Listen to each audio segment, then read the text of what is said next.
because it wasn't just about me as a woman saying that I was using the fact that I'm a woman against the Prime Minister, which I think is quite condescending to the Prime Minister as well and shows you what his MPs think about his behaviour.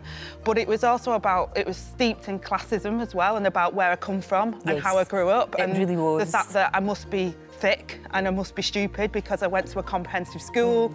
And then they talk about my background because I had a child when I was young, as if to say I'm promiscuous. That was the insinuation. It was. Which I felt was quite offensive for people from my background. Yeah.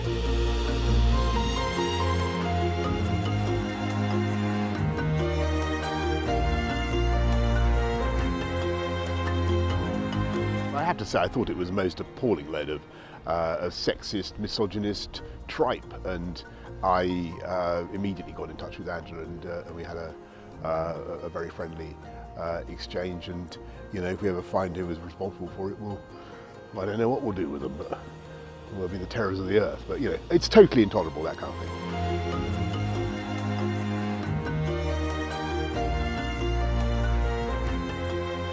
Mr. Speaker, he sounds like the comical alley of the cost of living crisis. He pretends the economy is booming, but where there are problems, they're global. But in the real world, our growth is set to be slower than every G20. Mr. Speaker, the facts are, as the IMF has said, that the UK came out of COVID faster than anybody else. That's why we had the fastest growth in the G7 last year. That would not have happened, Mr. Speaker, if we listened to Captain Hindsight. He's an ostrich, perfectly happy keeping his head in the sand. Working people are worried about paying their bills. They're spending less and cutting back. That's bad for business and bad for growth.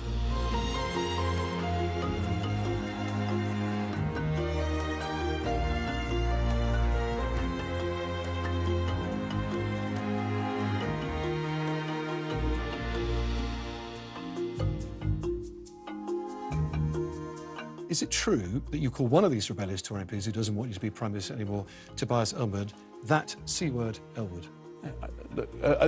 I think no, but I think let me just.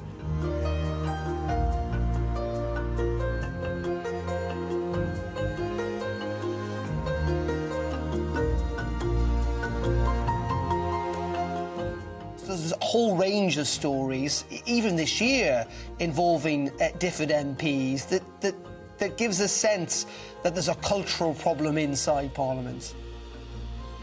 I think if you've got sort of 650 members of Parliament in what is, a very sort of very intense area, you are going to get people that step over the line. Is it? I don't think there's necessarily a huge culture here.